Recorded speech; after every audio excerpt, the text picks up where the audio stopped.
thrill me. This show is part of the Thrill Me Podcast Network. Experience more on Facebook and YouTube.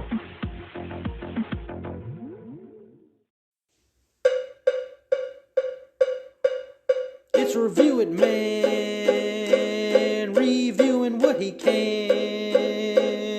Movies are his jam, so let's get twisted, man. It's Review It Rob. Heyo, and welcome to a brand new episode of the Review It Rob Show, man. Hope everybody out there is doing great. Thank you for tuning in. I am your host, Review It Rob, coming at you with some fun goodies this week, man. Gonna have a Scream review for you. Pause there for a second because I got confused by Roman numerals. Scream 6 review for you this week. Spoiler free, of course. I never spoil movies on purpose. Gonna talk about that, get my feelings on that. Got some horror news for you, including things that Jenna Ortega's up to, obviously, as well as Sam Raimi stuff. Got some I Know What You Did Last Summer stuff, and some other good, funny, fun stuff like sequels and all that stuff. And then we're going to, of course, DC. Horror in DC is mandatory every episode of this show, man. So we're going to talk some DC, including Mark Ruffalo's comments about DC, some Batman animated news, as well as some video game news, and then other bits of news, including Disney and all that good stuff, man. So thank you for joining in.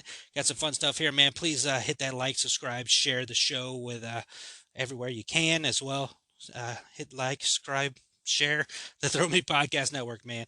We got some fun stuff going on, including now March Madness is happening. It's a basketball tourney, as the kids, I think, say. I don't know. I have no idea what the kids say. But that's going on. And us over at the Throw Me Podcast Network, like a lot of people are doing, they do their own little March Madness brackets. We're doing a championship bracket challenge over here. I am the champion. I'm the Throw Me Podcast Network's first ever champion, reigning defending champion. I am undefeated.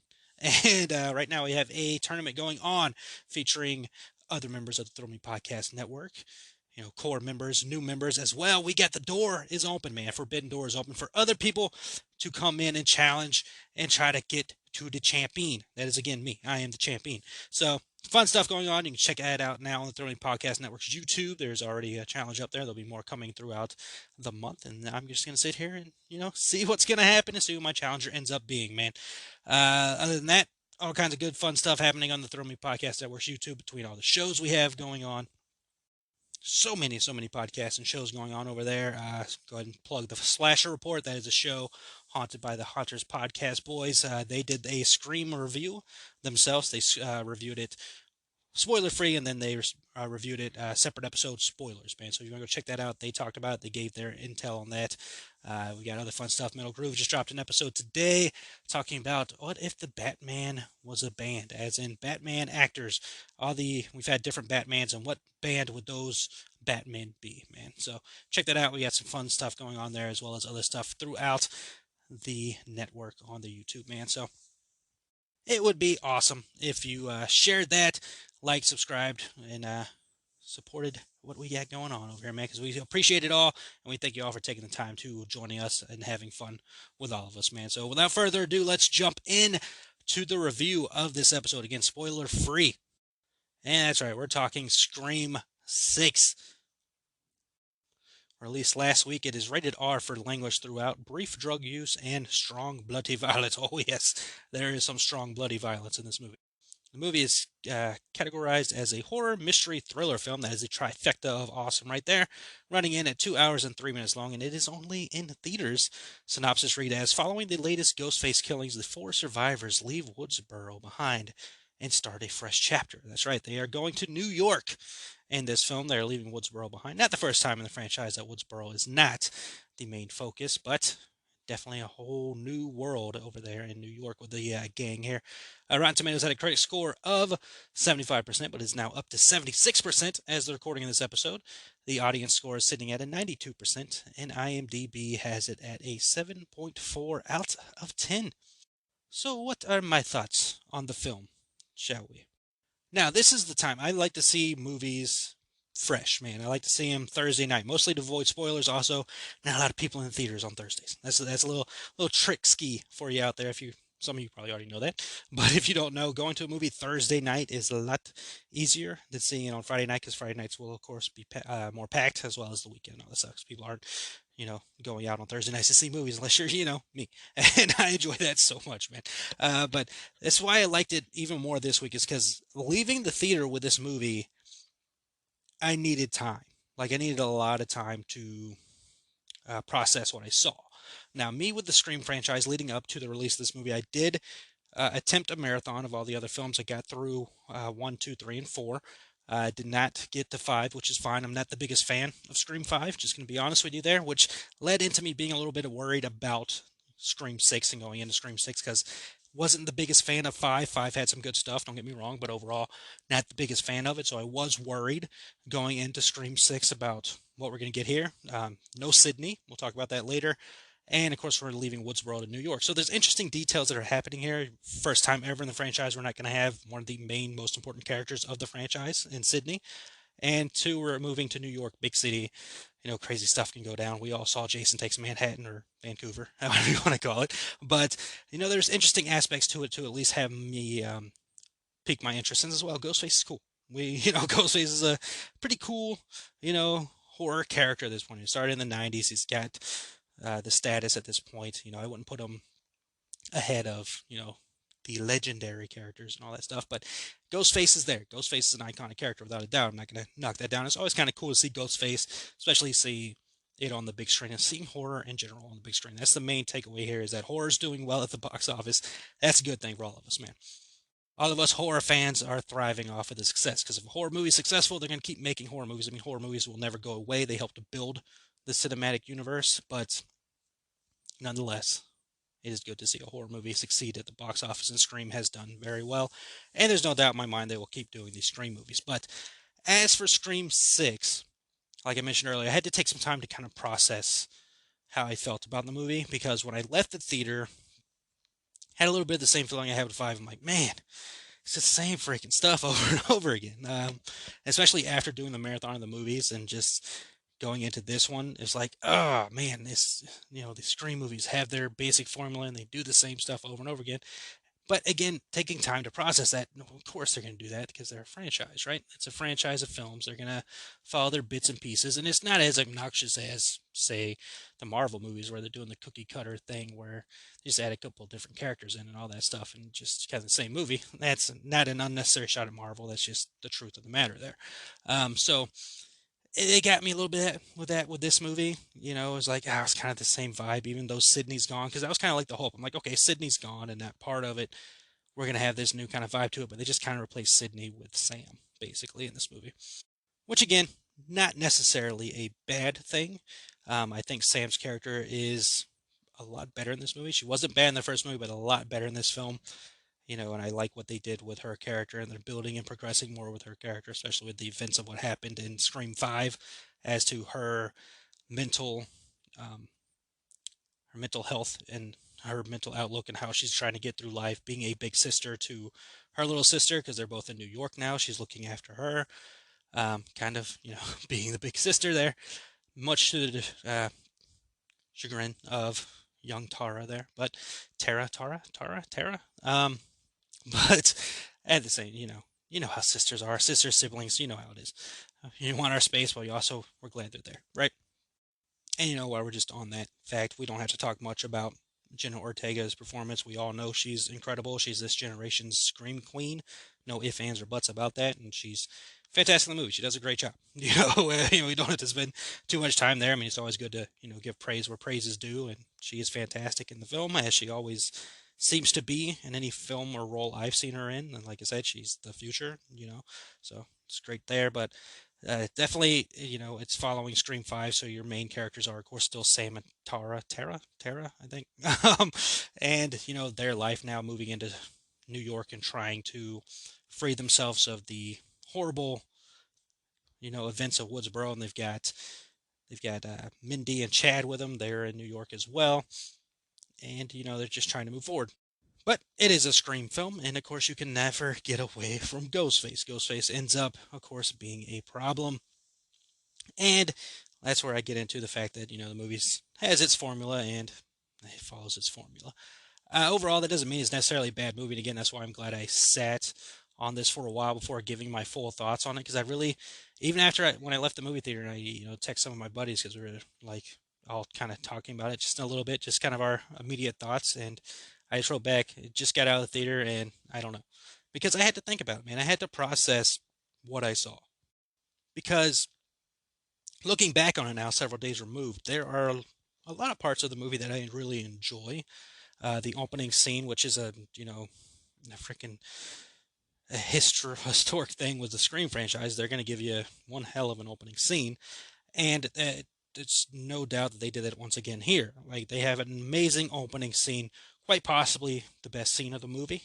Depends on who you want to talk to, but an amazing opening that just leads us into what we're going to get into with the movie. And violent. This movie is violent. We talked about it there when I was giving the rating. Strong bloody violence, and yes, there is some very bloody, strong, intimidating tension. Badassery going on in the movie. Ghostface is like pissed throughout this movie, man. Ghostface is on a mission like none other, man, and he is kicking the ass throughout the movie. And it's cool to see. Like it's cool to see because mostly Ghostface is like a clumsy character. He's like freaking Dick Van Dyke. He's very clumsy. What a deep cut that was. Holy hell, Dick Van Dyke. How many people know that? But if you do, long distance high five, man. Dick Van Dyke rules. But you know what I'm saying though. It's like Ghostface is very clumsy. In this movie, he didn't seem as clumsy as normal. Like very much on a mission, ready to go, gonna kick that ass, and we're gonna freaking punish these kids, right? And then there's other parts of the movie where it's like, oh, we're doing the same thing again. Oh, I see where we're going. Especially with the ending. I'm like, come on, man. Not horrible, not the worst, but it's like, dang it, man. You got me and then you lost me and all that stuff. So I don't hate the movie at all. I did enjoy it. I think they did some really good stuff in it. Ranking wise, I probably have it fourth of the Scream films. I know there's only six, but the first film's always going to be number one. I really love Scream 4. I don't care what anybody has to say about that. I love Scream 4 to death. Even watching it get on the most recent watch through, I'm like, God, this is such a fun movie. Like, I really enjoy that movie, and freaking, in my opinion, best Ghostface is always, it's always an opinionated thing, like all this stuff is, and rankings and all that stuff's very opinionated. But, whether Jill is the best Ghostface or not, that's up for debate, but I think she is 100% the smartest Ghostface of all of them, for sure.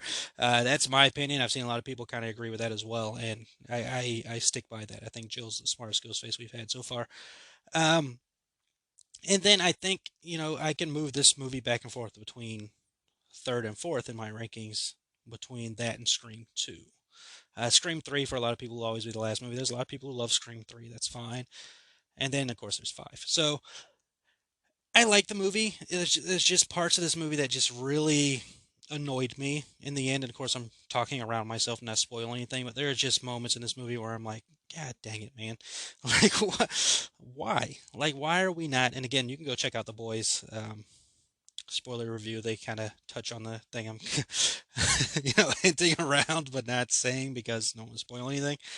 But it's just looking back at that first Scream movie, which is without a doubt a masterpiece of horror, and you see where they're at now, franchise wise. Of course, Wes isn't here, sadly, with us anymore, and Wes was obviously a horror mastermind.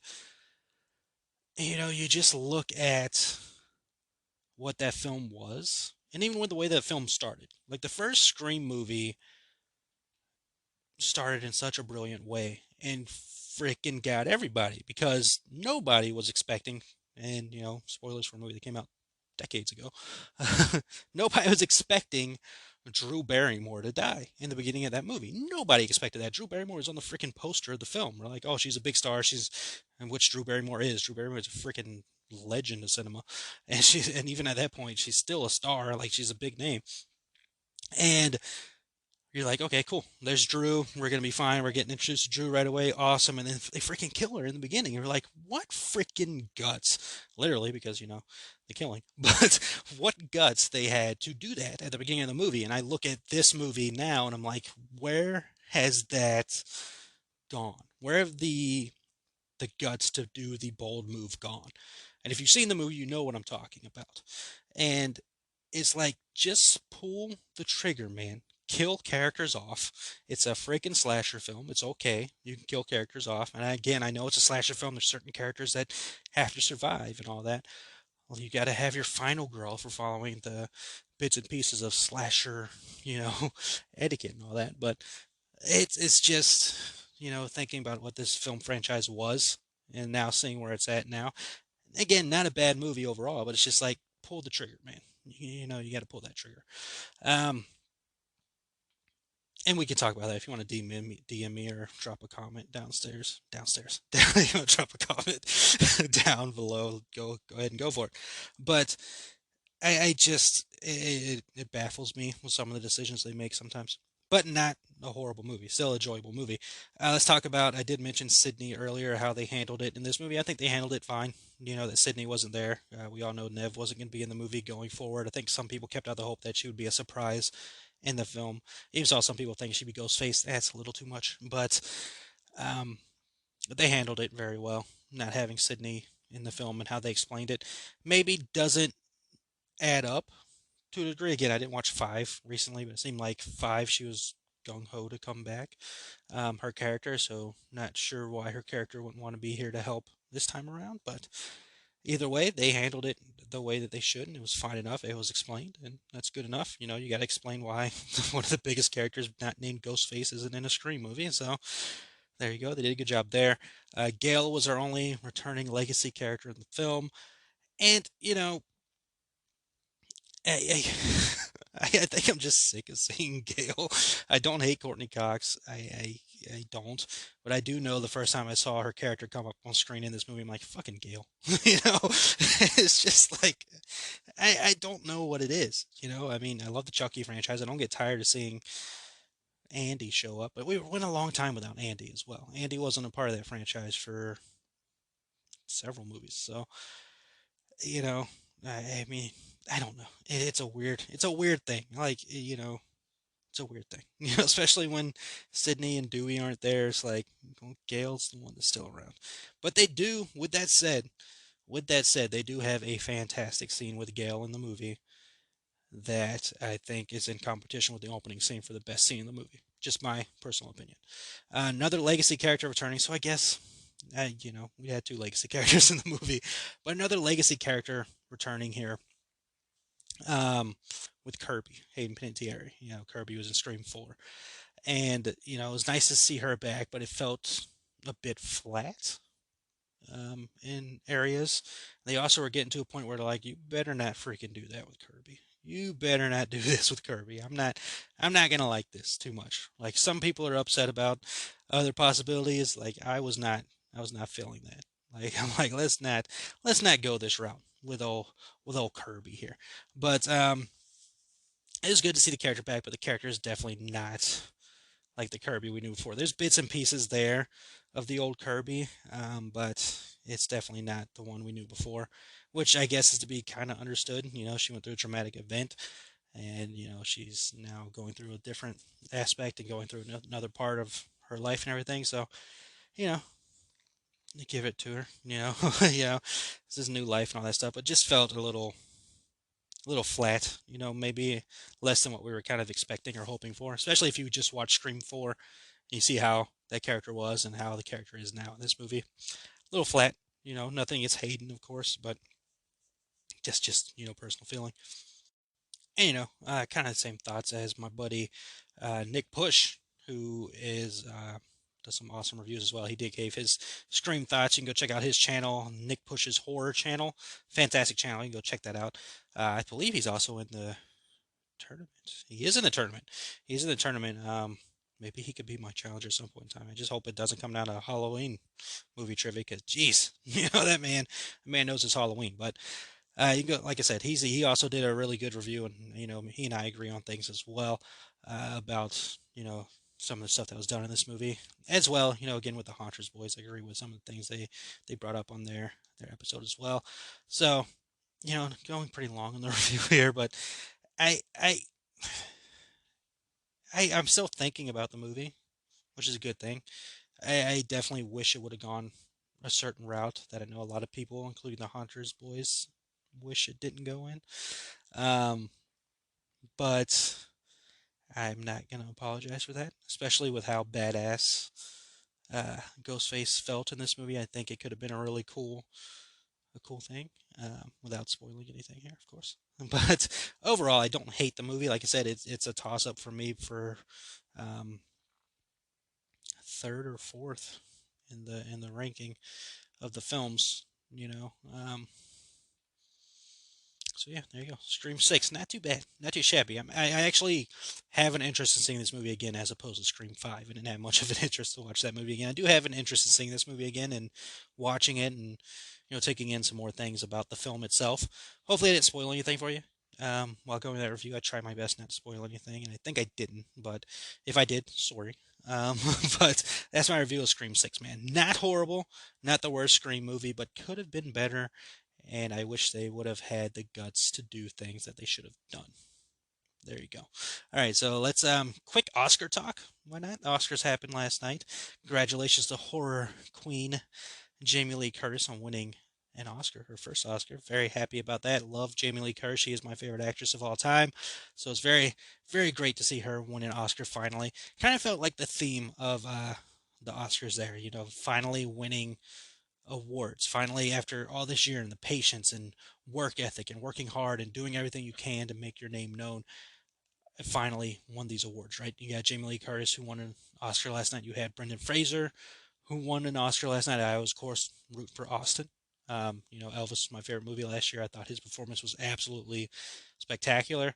But Austin did win some awards throughout the award season, so he wasn't shut out or anything like that. And Brendan, great comeback, and we're all happy for Brendan. Don't take it any other way. I love the fact that Brendan won the award. I'm very happy. If anybody else is going to win the award other than Austin, I was glad it was Brendan. And I still haven't seen The Whale, but the clips I've seen, he does, obviously a fantastic job there. Michelle Yeoh and Ki Hu Kwan both winning Oscars as well last night for, again, just years and years and years of determination and hard work, and they finally get the recognition, man. Everything Everywhere All at Once, which is also a movie I have not seen, pretty much cleaned up last night at the Oscars, winning so many awards, including Best Actress, Best Supporting Actor, Best Supporting Actress, movie, director. So many awards. It won so many awards last night, and good for them, man. I can't wait to check that movie out and see how it goes. But just some quick Oscar talk there, man. Elvis didn't win any awards, which pisses me off. Lady Gaga gave an incredible performance. I don't know if Top Gun won any Oscars. Maybe it won one for like sound or something like that. Yeah, quick Google search is telling me it won for sound. So it is what it is, man. We all have our movies we love, and sometimes they don't get the awards we think they deserve. But hey, nonetheless, it was a good year. The awards felt all right, man. Awards did not feel too bad. So there you go. All right, let's jump into horror news. This only feels right after coming off of the Scream review that we talk horror news, and it only feels right that the first bit of horror news involves a Scream cast member. That's right, Jenna Ortega. The Boys on Hunters podcast talked this on Slasher Report, but Jenna Ortega is apparently in talks to play the daughter of Lydia Dietz in the Beetlejuice sequel. This sequel is something that has been freaking wildly rumored. This would, of course, be the second time Ortega would end up working with Tim Burton. They did work together on the Wednesday show. Um, and, we'll see what happens with this. We'll see if this actually goes forward or not. Of course, Michael Keaton is expected to be back to be Beetlejuice. We would assume Winona Ryder's in the film somewhere as well. Of course, not the first time there's been sequel talk about Beetlejuice. I mean, we've all seen it. There was originally that Beetlejuice Hawaiian thing, and then, I think back in 2013, it started with some rumors, of Keaton talking about it, that he and Burton were talking about doing a sequel, and then Tim Burton in 2014 said that he missed the Beetlejuice character. Actually, a quote here: "There's only one Beetlejuice, and that's Michael. There's a script, and I would love to work with him again. I think there's now a better chance than ever. I missed that character. There's something that's cathartic and amazing about it. I think it's closer than ever." He said that back in 2014, by the way. We're almost 10 years later. Winona Ryder confirmed this as well on an appearance on a late night talk show in 2015. And the most recent thing we got before this Jenna Ortega announcement was that Brad Pitt's production company Plan B boarded the sequel back in February last year. So, I mean, we'll have to wait and see. Like, I mean, I'm waiting for a full on confirmation that this is happening before I get excited at all about a Beetlejuice sequel. I mean, it sounds great. Michael Keaton, Jenna Ortega, that sounds fantastic. It'd be awesome to see, but at this point, it's like the boy who cries wolf. It's like, okay, Beetlejuice sequel. Where have I heard that before? So, just waiting for actual, like, honestly, filming to happen. Because you can tell me all day long that it's in production and that they're working on it and all that stuff. But until I see, like, some actual filming going on with this thing, I'm going to find it very hard to believe that there's a Beetlejuice sequel happening. Sorry, but that's just the way it is at this point. Like, it's been going on way too long for me to get any hopes up about a Beetlejuice sequel at the moment. As far as sequels we do know that's happening involving Jenna Ortega, Wednesday Season 2 is on the way over at Netflix. And Jenna Ortega had the following to say that, quote, "I think we want to up the horror aspect a little bit more," and then continue on to say that, "and then get Wednesday out of the romantic situation and just let her be her own individual and fight her own crimes," end quote, which I agree. I was not a big fan of the romance angle in the first season, and to be completely honest with you, I don't know that the romance angle is going to be part of this season because the actor who played, I forget the character's name at the moment, he is in a bit of allegation trouble. So we'll see if he's even in the show next season. But I don't need Wednesday in romantic situations. I want Wednesday to be Wednesday, and horror, upping the horror of it sounds awesome. I did enjoy the first season for what it was, and can't wait to see what season 2 brings, especially if it's gonna be more horror. Let's see. Sam Raimi said the following quote: "I still think there's room for all sorts of Evil Dead movies. I don't think they cancel each other out." We do have an Evil Dead movie coming up. Hit the Google machine real quick to give you the actual date of that. Let's see. Evil Dead Rise is hitting theaters April 21st, 2023, so next month. But yeah, why not? Evil Dead is a franchise I don't know the most about. It did really freaking enjoy that remake, reboot, extra movie that they did. 2013, I think, I want to say. Yeah, 2013. I like that movie a lot. That movie was awesome. The classic films, very, you get a very different kind of feel and style and all that stuff. And this Evil Dead Rise movie looks freaking evil as hell. So I can't wait to see it. But we're gonna have to see how that goes. But yeah, I mean, Sam Raimi, the guy who created the freaking thing, if he says there's room to make all sorts of Evil Dead movies, then freaking do it. What are we waiting on? They're probably waiting to see how this movie does, but yeah, I don't see any problem with doing that. Let's see. Freddie Prinze Jr. has made it clear about the upcoming I Know What You Did Last Summer film, saying, quote, "I have been offered nothing. They just said that to get people excited. I haven't spoken to anyone at their company. My agents haven't received an offer from them whatsoever. Had a conversation with the director a few days after they announced that, just to be like, yo, what the hell? Why are they saying I'm going to be in a movie that I'm probably not going to be in?" To which she said, "Let me pitch you the idea." So she's spoken to me about the idea, but I haven't said yes, I haven't received an offer, end quote. That does not sound good at all for this reboot, this remake. They had this show that was not successful recently, and now we're lying about characters being back. That is not a good look for your movie there. I know what you did last summer franchise, not one that I paid too much attention to. I've seen the films. I can't really tell you anything else other than Jack Black was in one of them, but I don't care either way about the franchise. Whether it's worth watching or not. It probably was enjoyable for the first movie at least, but I couldn't tell you. Like, I couldn't tell you anything about it. And then just reading that right now does not make it sound like it's something worth watching. It sounds like they're trying to lure people into watching the movie with promises of legacy characters, and they're not gonna give you that, or they're gonna give you it in like a very low amount. So yeah, that doesn't sound good.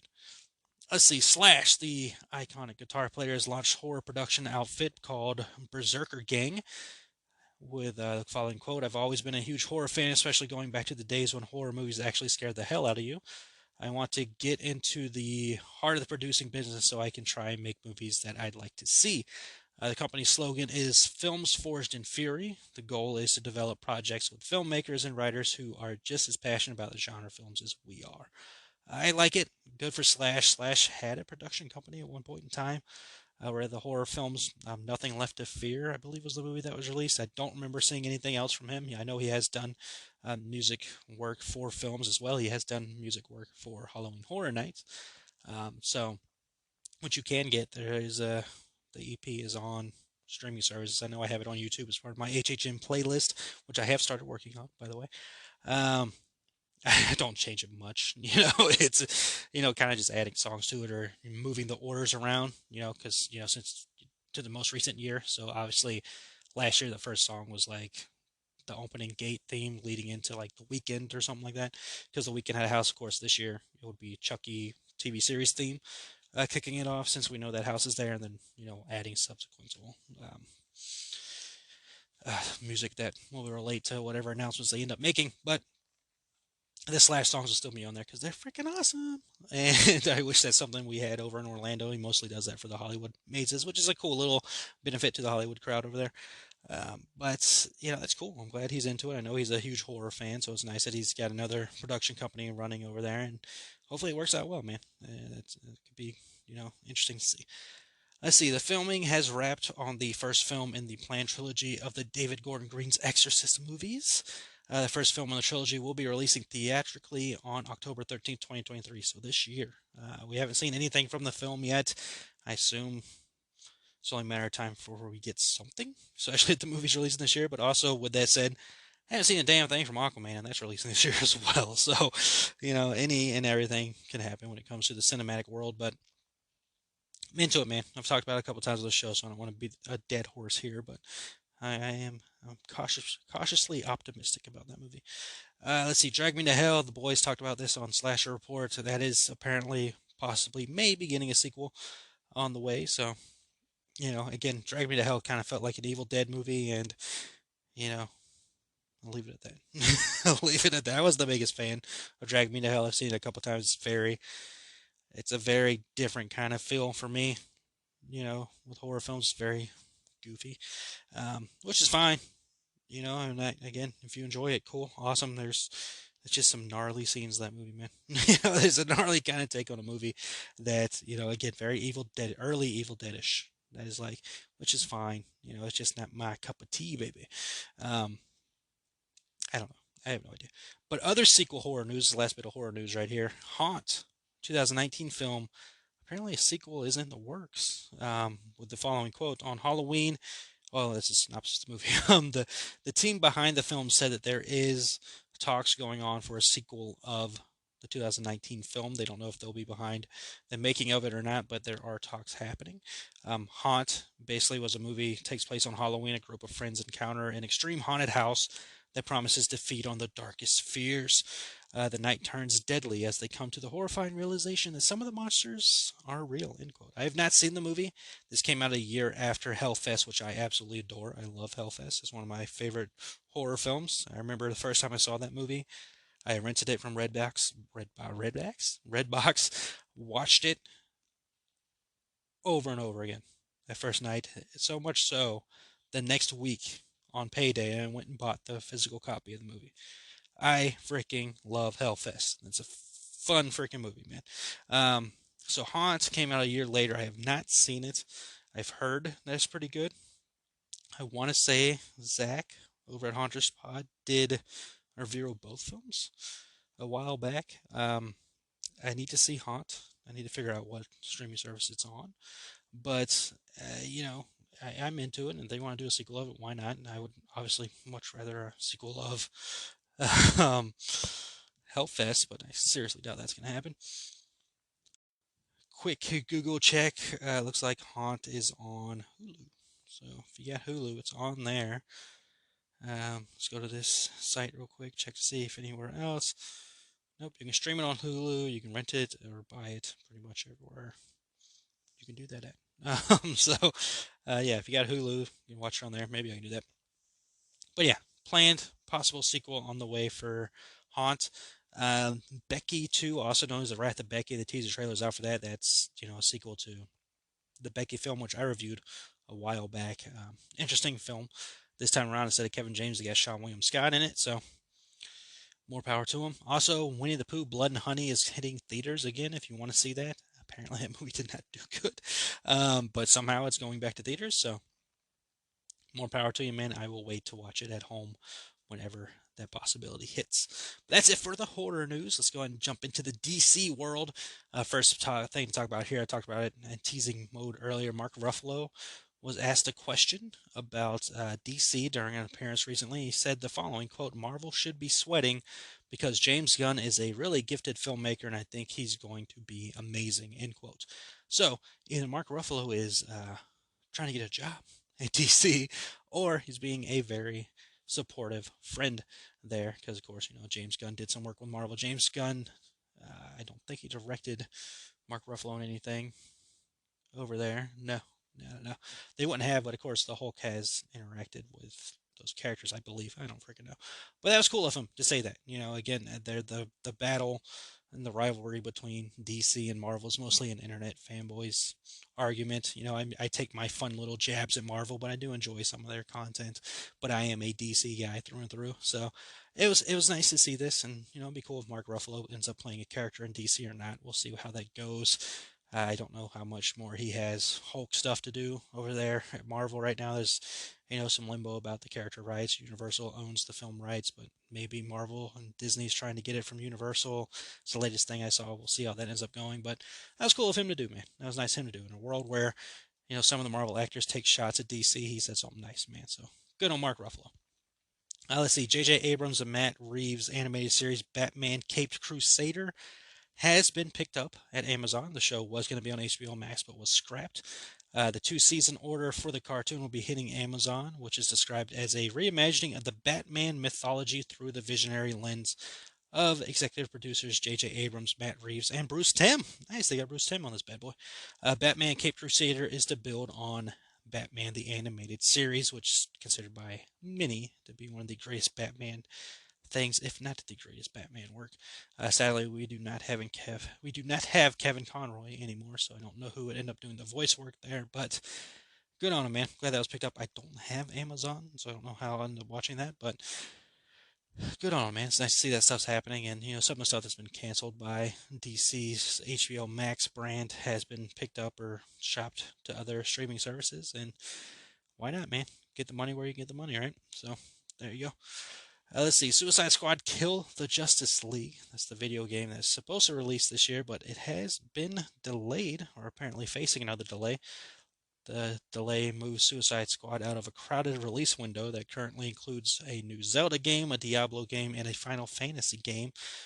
For what it's worth, a delay like this is mainly to polish, not overhaul the core gameplay that caused backlash. There was some backlash around the game. They recently showed it at State of Play event for PlayStation, and it showed that the gameplay confirmed the Suicide Squad to be a live service game with a battle pass, so an RPG style gear system game, and a required online connection to play the game. The game takes place in, of course, Rocksteady's Arkhamverse. I don't know what to think about this. This game's been delayed multiple times already, and now it's facing another delay. It's gonna release. I guess they just have to clean up some things here. But yeah, they definitely pissed some people off with that live service game battle pass thingy. That was an interesting idea. I'm not as knowledgeable about video game stuff when it comes to what that means, but I do know that it pissed a lot of people off. I do know that for sure. We'll end up seeing how things turn out there. I will, of course, it's a DC game, so I will, of course, end up playing it and giving my thoughts on it. But also, I bought Gotham Knights during Black Friday last year. I have not played it yet. I plan on going through the other Arkham games first before jumping into it, even though I know it's not a traditional sequel to the other Arkham games. I still wanted to do that for my own fun. Um, and then Arkham Origins is only streamable, which is a pain in the ass on its own. So that kind of deterred me. And then Hogwarts Legacy came out, and I've been stuck in playing that game, or mostly having interest in that game. And now this week WWE 2K23 releases, so that's going to be a lot of my time, and look for me to do some gameplays on the Thrill Me Podcast Network's YouTube. I'll be doing that for sure to show off the game, but I'm gonna play some more Hogwarts Legacy this week to get some more game time in. But between that and WWE 2K23, gaming is going to be very blocked up for me. I do need to play Gotham Knights. I at least own the damn thing, so I can play it when I want to. But yeah, I don't know. I haven't gotten to it, and we'll see when I get to it. The way things are lining up right now. And last bit of DC news: James Gunn says more Wonder Woman animated stuff is on the way. That is good. Somebody on Twitter asked for more Wonder Woman content, and they are working on that. Apparently, Wonder Woman doesn't have a whole lot of animation in the catalog, not category, but James Gunn's taking care of that. Word yet on if Gal Gadot do the voice. I know they said they planned on having the same actors do the animation and live action, so we'll see how that all goes. This week, Shazam 2 is hitting theaters, so go see that. I will be seeing it for sure. All right, other bits of news here. Disney CEO Bob Iger was questioned whether or not Marvel needs to continue churning out multiple sequels for individual characters. He said, quote, sequels typically worked well for us. Do you need a third or fourth, for instance, or is it time to turn to other characters? There's nothing in any way inherently off in terms of the Marvel brand. I think we just have to look at what characters and stories we're mining.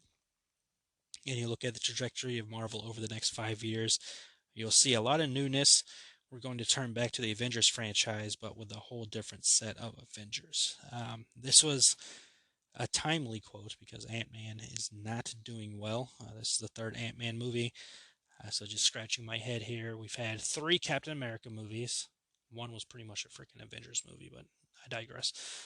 So 3 Captain America movies, 3 Iron Man films, 3 Guardians, but Guardians should be ending. 4 Thor movies. Am I missing any? 3 Ant-Man movies. We're about to have the Marvels, which is a sequel to Captain Marvel. I don't know. But I guess Doctor Strange has 2 movies. I guess between that not getting the best reviews and Ant-Man not getting, there's 3 Spider-Man movies as well. Ant-Man not getting the best reviews. I guess they're gonna be looking into changing some things there. It's interesting times we live in, man, where there's people questioning Marvel stuff. Marvel, it always seems like it was the easy go. Anytime Marvel released something, hey man, it's gonna do great. And now it seems within the last phase and leading into this new phase, there's questions abounding over there. We'll see what happens, man. I didn't hate Ant-Man. I don't think it was amazing, but I didn't hate Ant-Man. So there you go. On the Star Wars front, they are still developing Star Wars films, Iger said, but we're going to make sure when we make one, it's the right one. So being very careful there. So yeah, they're going to take their time with Star Wars. It sounds like they're still going to, of course, make the property. Star Wars is a big freaking name, and the shows are doing very well. It's just the movies that have been hit with some question marks with that, including Wonder Woman director Patty Jenkins' Rogue Squadron movie, no longer in active development. We knew this was kind of on the verge of happening when it was removed from the release schedule. When that happened, we're like, ooh, okay, that's not good. And, now officially not in active development anymore. Same goes for Kevin Feige's Star Wars movie, which I had no flarkin' idea that was happening. But that movie, no longer in active development. Let's see. Taika Waititi's Star Wars movie is still in development, being worked on, and apparently he will star in it himself. So good for Taika. Let's see. The second season of Beavis and Butthead is coming soon. Paramount Plus on April 20th, 2023. There's a teaser trailer out now. Check that out. I, of course, loved the first season of the reboot, the revival, whatever you want to call it, of Beavis and Butthead. I freaking grew up with that show. I played the video game of that show. I saw the movie. I saw the new movie. I enjoy Beavis and Butthead as my immature kind of humor. I enjoyed it very much. I'm very excited for season 2. Let's see, Free Guy 2. Ryan Reynolds said there is the potential to do a sequel to Free Guy, which would be fun. I would love it, but also, like, does everything effing have to be a sequel? I don't know. Sometimes it's okay to just do a movie and have it kick ass and then everyone go home. So, there's a bit of a push and pull there, resisting the urge to just immediately say, oh, doing a sequel will validate the first one. No, the first movie validates the first one, and then you can leave it at that. So I don't know. We're still talking about it, Reynolds said, which is hilarious because he's about to do a Deadpool 3. But nonetheless, um, I liked Free Guy. Like, I don't remember what my immediate reaction was. I know I reviewed the film a while back. I've seen it multiple times since then, and I do like that movie. That movie's adorable. It's fun. It's got a good heart to it. If they did a sequel, that's cool. I don't know if you need one. I don't think it's necessarily something that needs to happen, but I wouldn't hate it if they did it. Let's see. John Bernthal has apparently confirmed he'll be returning as Frank Castle aka the Punisher, in Marvel's upcoming Daredevil Born Again revival series. Reports started saying that the character has or would be returning, and then that was followed up by Bernthal posting an image of himself as the Punisher on his Instagram account, kind of leading into the teaser rumors there. So I'm all for it. I freaking loved him as the Punisher. John Bernthal, very good actor, man. If I see his name on something, I'm like, you know what? Dude's good, man. So I'll check it out. And I like his podcast. Really good podcast. Whether, I don't know how you feel about Shia LaBeouf or not. He's got some, issues for sure. He had a great interview with Shia, which, pretty powerful. Go check that out. And then he's got some good messages in his podcast overall. And the last bit of news here, a Flintstones spin-off series titled Bedrock is officially finally happening over at Fox. Elizabeth Banks is behind the show. She's been spearheading this project for a while, and she will lead the voice cast of the series, starring as Pibbles, the adult daughter of Fred and Wilma, a primetime animated adult comedy series continuing the story of the Stone Age family. Bedrock catches up with the Flintstone family 2 decades later, with Fred on the brink of retirement and 20-something Pebbles embarking on her own career. As the Stone Age gives way to shiny and enlightened new Bronze Age, the residents of Bedrock will find this evolution harder than a swing from Bam Bam's club. Oh, that's freaking adorable. I love the Flintstones, man. I grew up watching the Flintstones. I had the movie, had the cartoon show. Man, I freaking the Flintstones meet the Jetsons. Come on, dude. I watched that. That was so good. It was a fun time. And, seeing the show coming back, it's awesome right there on Fox. Fox has their, I think they still call it the animation domination thing with The Simpsons and Family Guy and all this stuff. I think they have some other animated stuff going on there, so it's cool that they're doing this. I like Elizabeth Banks. Really enjoyed her Charlie's Angels movie. I think that movie was panned for no reason whatsoever. I haven't seen Cocaine Bear. Can't tell you how that works out, but I like Elizabeth Banks and loved her as Rita Repulsa. Oh my god, I've loved her in her movies, man. I like Elizabeth Banks, so I trust her with this, and I can't wait to check it out, man. I don't watch live stuff often. You know what I mean? Like, it's when it live debuts on Fox. I don't know if I'll see it or not, but I'll definitely check it out when I can. Like, I'm definitely interested in that. Again, Flintstones were part of my childhood. I'm very, very interested in seeing what happens with that franchise, and that ends the show. There you go, man. Lots of news, man. Jam-packed news episode, man. Thank you for joining in. If you listen this long to my random rambling nonsense, I appreciate you. Appreciate anybody taking the time to listen to me talk about my nerdiness here on this show, because I love doing this show, man. So thank you again for taking the time. Again, please like, subscribe, share this show, as well as the Throw Me Podcast Network. The March Madness Challenger bracket is officially happening right now. Go check it out. It's on the Throw Me Podcast Network's YouTube. There'll be videos dropping between the challenges leading up to me finding out who my challenger is, because I am the champion. Yes. But yes, nonetheless, fun stuff going on there. And fun stuff going on here, man. Appreciate you all. Thank you so much for taking the time. Remember, take care of yourself. Mental health is extremely important. Remember that you are strong, you are brave, you are talented, you are enough, and happiness can be found even in the darkest of times if one remembers to turn on the light. Talk to you all next episode.